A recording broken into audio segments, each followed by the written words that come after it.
الله الرحمن الرحيم. سيقول السفهاء من الناس ما ولاهم عن قبلتهم التي كانوا عليها قل لله المشرق والمغرب يهدي من يشاء إلى صراط مستقيم.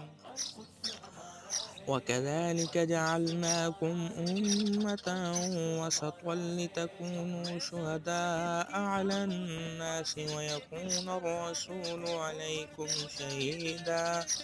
وما جعلنا القبلة التي كنت عليها إلا لنعلم من يتبع الرسول ممن ينقلب على عقبيه وإن كانت لكبيرة إلا على الذين هدى الله